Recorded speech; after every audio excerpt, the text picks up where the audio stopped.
144 পৃষ্ঠার 4 দাগের যে সংক্ষিপ্ত প্রশ্ন যেগুলো রয়েছে সেগুলোর সমাধান নিয়ে আলোচনা করছি। 1 নম্বর প্রশ্নটিতে বলেছে 5% চক্রবৃদ্ধি হার সুদে x টাকার 2 বছরের চক্রবৃদ্ধি সুদ 615 টাকা হলে x এর মান কত। তাহলে এখানে আমরা লিখতে পারি x into 1 plus 5/100 minus x equals to 615, যেখানে আমরা 5 দিয়ে 100কে কাটলে হবে কত 1/20, বা এক্স ইন্টু এটাকে লসাগু করলে আমাদের হবে 21/20 square minus x equals to 615, বা এক্সটাকে যদি আমরা কমন নিয়ে নিই তাহলে এটা ভাঙালে কত হবে 441/400, তাহলে 441/400 মাইনাস 1 হয়ে যাবে ইকুয়ালস টু 615। এবার এইটাকে যদি আমরা লসাগু করে দিই আবার তাহলে কী হবে x ইন্টু 41/400 ইকুয়াস টু 615, যেখানে x ইকুয়াস টু কী হয়ে যাবে 400 ইন্টু 615/41, 41 দিয়ে 615 কাটলে 15 হবে, 15 সঙ্গে 400 গুণ করলে হবে 6000, অর্থাৎ x এর মান হচ্ছে 6000, এখানে হবে আসলটা 6000। 2 নম্বর প্রশ্নে বলেছে এ বি ও সি এর মূলধনের অনুপাত 2:3:5, এ বি এর থেকে 200 টাকা কম লভ্যাংশ পেলে সি বি এর থেকে কত কম বা বেশি পাবে। তাহলে A:B:C লিখতে পারি আমরা কি 2:3:5, আমরা ধরে নিচ্ছি এ হচ্ছে সমান চিহ্ন 2x এবং বি হচ্ছে 3x এবং সিকে ধরে নিচ্ছি 5x। তাহলে প্রশ্নে বলেছে কি এ বি এর থেকে 200 টাকা কম, তাহলে বি মাইনাস সি, তার মানে হচ্ছে বি মাইনাস সি বলতে এখানে হচ্ছে আমাদের বি এর থেকে তাহলে বি মাইনাস এ, তাহলে বি কত 3x মাইনাস এ মানে 2x, তাহলে বি এক্স মাইনাস বি বলতে এখানে 3x minus 2x equals to হবে 200, যেখানে x এর মান হবে কত 200। এবার আমাদের কি বলছে সি বি এর থেকে কত কম, তাহলে বি সি এর থেকে কত কম মানে হচ্ছে সি মাইনাস বি করতে হবে, তাহলে সি কত আমাদের 5x মাইনাস 3x, তাহলে 5x minus 3x equals to কত হবে 5x এর মান হচ্ছে 5 ইন্টু 200 করলে হচ্ছে 1000, আর 3 ইন্টু 200 করলে হচ্ছে 600, তাহলে 1000 মাইনাস 600 মানে হচ্ছে 400, সেক্ষেত্রে সি বি এর থেকে 400 টাকা কম পাবে। 3 নম্বরে বলেছে 5x² minus x plus A equals to 1 দ্বিঘাত সমীকরণের একটি বীজ অপরটির অনন্য হলে এ এর মান কত হবে। তাহলে আমরা এখানে এটা কী করলাম 5x² minus x plus A equals to 0, যেখানে 5x² মাইনাস এক্স প্লাস এ, এটা 1টাকে এদিকে নিয়ে এসে মাইনাস এ ইকুয়ালস টু 0 করে দিলাম। তাহলে x² এখানে এ এর মান কত 5, বি এর মান হচ্ছে -1 এবং সি এর মান হচ্ছে a-1। যেহেতু বীজ দ্বয়টি অনন্য তাহলে আমরা লিখতে পারি একটা বীজ যদি আলফা হয় অপরটা কী হবে 1/α, সেক্ষেত্রে আলফা ইন্টু 1/α, অর্থাৎ বীজ দুটির গুণফল কী হবে c/a, সি এর মান কত হলো a-1, তাহলে a-1 বাই এর মান কত 5, তাহলে এখানে দুটো গুণ করলে কত হবে 1 হবে, তাহলে 1 ইকুয়ালস টু a-1/5, বা 5 ইকুয়ালস টু কী হবে a-1, যেখানে এর মান কী হবে 1টা এদিকে এসে প্লাস হয়ে যাবে, অর্থাৎ a ইকুয়ালস টু 6। 4 নম্বরে বলেছে 50 জন লোক একটি খাল কাটতে 18 দিন নেয়, ওই খালটি 15 দিনে কাটতে অতিরিক্ত কতজন লোক নিয়োগ করতে হবে। এটাকে ভেদ তত্ত্ব অনুসারে করতে বলেছে। তাহলে আমরা এটাকে এইভাবে সাজাতে পারি, জনসংখ্যা দিন সংখ্যা, জনটাকে আমরা এম ধরেছি, দিনটাকে ডি ধরেছি। তাহলে 50 জন লোক খাল কাটতে 18 দিন সময় লাগে, যেখানে 15 দিনে খালটা কাটতে আমাদের কত দিন সময় লাগবে সেটা আমাদের বের করতে হবে। দেখো এখানে জনসংখ্যা এবং দিন সংখ্যার ক্ষেত্রে কি হচ্ছে সম্পর্ক হচ্ছে ব্যস্ত সম্পর্ক, কারণ 18 দিনে যে কাজটা 50 জন লোক করবে সেই কাজটা যদি আমি 15 দিনে করতে যাই তাহলে এখানে বেশি সংখ্যক লোক লাগবে, তাহলে বেশি সংখ্যক লোক লাগতে গেলে আমাদের 50-এর তুলনায় এখানে বেশি হয়ে যাচ্ছে, আর এখানে 18 তুলনায় এখানে দিন সংখ্যাটা কমে যাচ্ছে, অতএব এটা সম্পর্কটা হচ্ছে আমাদের সরলের জায়গায় আমাদের ব্যস্ত সম্পর্ক হয়ে যাবে। তাহলে আমরা কি লিখতে পারি এম প্রপোর্শনাল টু 1/d, যেখানে আমরা এম ইকুয়ালস টু কী লিখতে পারি কে ইন্টু 1/d, কে আমরা ধরে নেব কি অশূন্য ভেদ ধ্রুবক।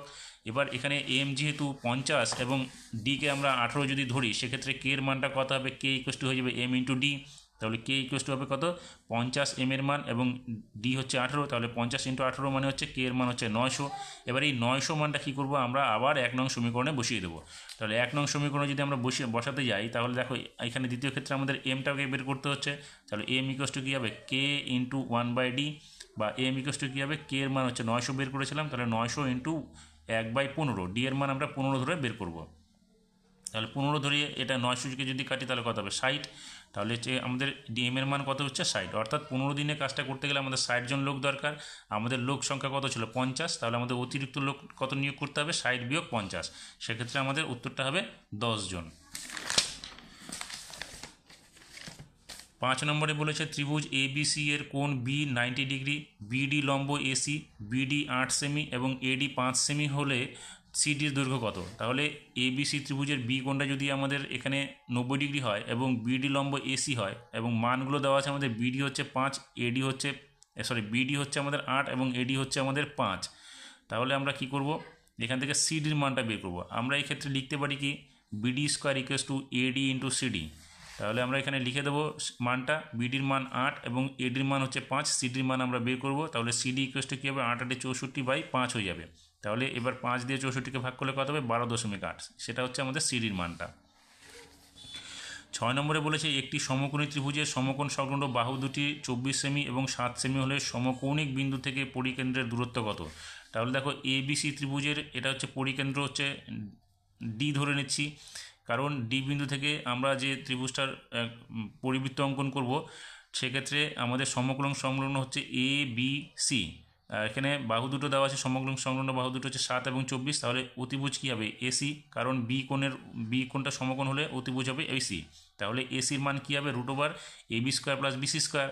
আমরা এটা মানটা বসিয়ে দেবো, 7 স্কোয়ার প্লাস 24 স্কোয়ার করলে হবে 49 প্লাস 576, যেখানে যোগ করলে হবে 625, রুটটা ভাঙালে হবে 25, অর্থাৎ এসির মান 25। তাহলে এখানে ব্যাস হচ্ছে 25, ব্যাসার্ধ কত হবে, তার অর্ধেক অর্থাৎ 12.5 হবে।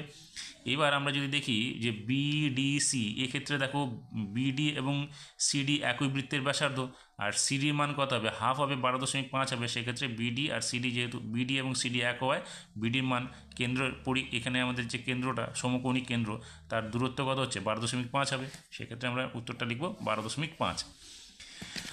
7 নম্বরে বলেছে এবিসিডি আয়তক্ষেত্রাকার চিত্রের অভ্যন্তরে একটি বিন্দু ও এমনভাবে অবস্থিত যাতে ও বি ইকুয়াস টু 6 সেমি, ও ডি ইকুয়াস টু 8 সেমি এবং ও এ ইকুয়াস টু 5 সেমি হলে ও সি এর দৈর্ঘ্য কত। তাহলে আমরা এটা লিখতে পারি, ও সি এর মান বের করার জন্য এটা লিখবো হচ্ছে এ ও স্কোয়ার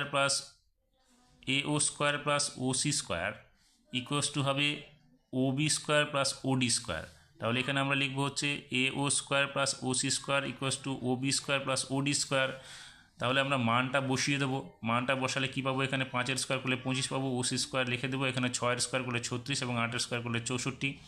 তাহলে ও সি স্কোয়ার কী হবে, এই দুটো যোগ করলে 100 হবে, 100 থেকে -25 করবো, যেখানে ও সির মান হবে √75, যার মান হবে 5√3 হবে।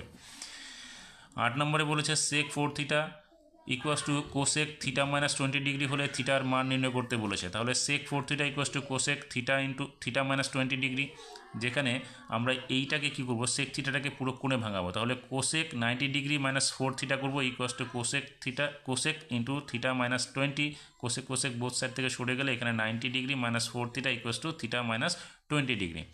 তাহলে কী হবে, এই 20 ডিগ্রিটা মাইনাসটা এদিকে এসে প্লাস হয়ে যাবে, অর্থাৎ 90-এর সঙ্গে 20 যোগ করলে 110 ডিগ্রি হবে, এবং এই -4 থিটাটা ডান দিকে এসে 5 থিটা হয়ে যাবে। সেক্ষেত্রে হবে 5 থিটা ইকুয়াস টু 110। তাহলে থিটার মানটা কী হবে, 110কে আমরা 5 দিয়ে ভাগ করলে 22 ডিগ্রি পেয়ে যাব। উত্তরটা হয়ে গেল আমাদের। 9 নম্বরে বলেছে theta zero degree less than equals to theta less than equals to 90 degree হলে থিটা এর কোণ মানের জন্য cosec square theta equals to 3 × 1 - sine theta সত্য হবে, নির্ণয় করো। তাহলে আমরা এটা কী করলাম, cosec square theta equals to 3 × 1 - sine থিটাটা নিয়ে নিলাম।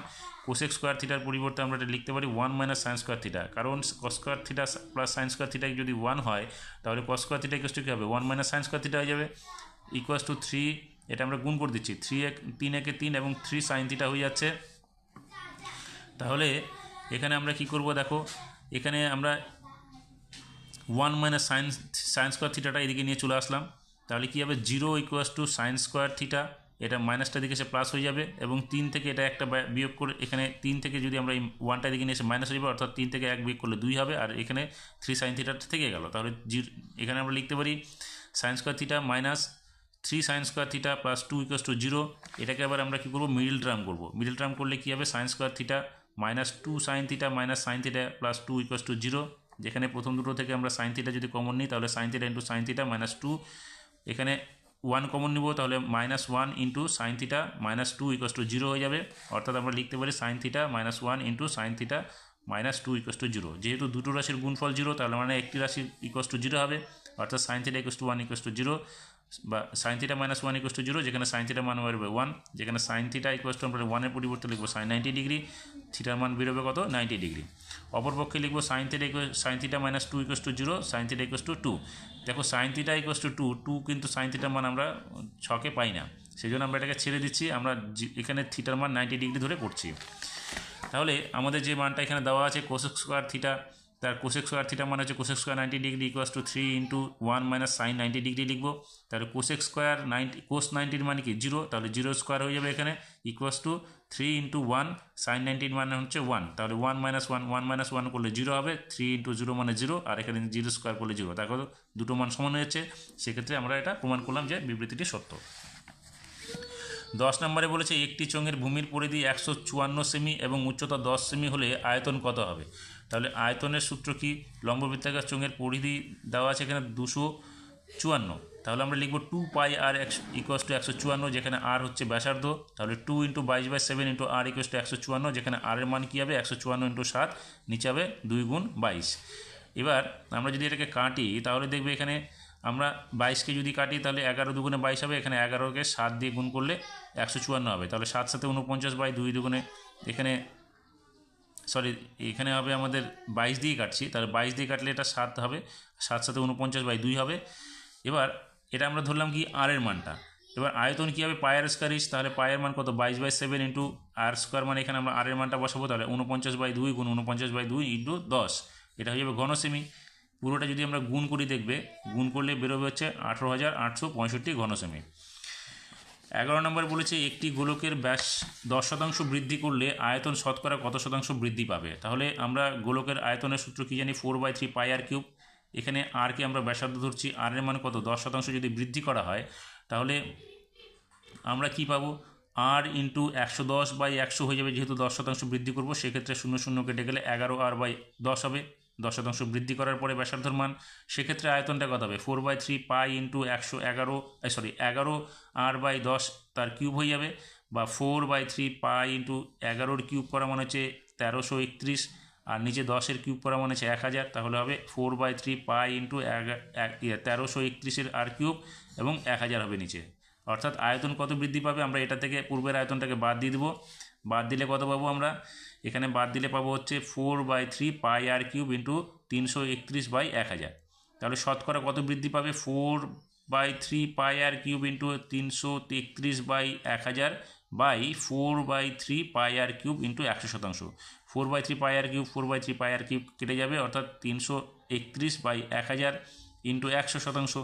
তাহলে এখানে দেখো যদি হয় এরকম, আমরা এরকম করতে পারি 331/1000 ইন্টু 100 দুটো শূন্য কেটে গেলে এখান থেকে দুটো শূন্য কেটে যাবে, তাহলে 10 থাকবে নিচে, 10 দিয়ে এটাকে ভাগ করলে কত হবে 33.1% হয়ে যাবে। এবার সবশেষে যেটা রয়েছে 12 নম্বর অঙ্কটা, সেখানে একটি শ্রেণীর 100 জন ছাত্রছাত্রী গত মাসে উপস্থিতির পরিসংখ্যা বিভাজন তালিকাটা দেওয়া আছে এখানে। এই তালিকা অনুযায়ী আমাদের কি বলছে উপরের তথ্যের সংখ্যাগুরু মান নির্ণয় করতে বলেছে। তাহলে এই যে এখানে তথ্যটা দেওয়া আছে বা তালিকাটা দেওয়া আছে, এখান থেকে আমরা সংখ্যাগুরু মান বের করতে গেলে সংখ্যাগুরু মানের ফর্মুলাটা কি আছে, L plus f1 minus f0 by 2f1 minus f0 minus f2 into H.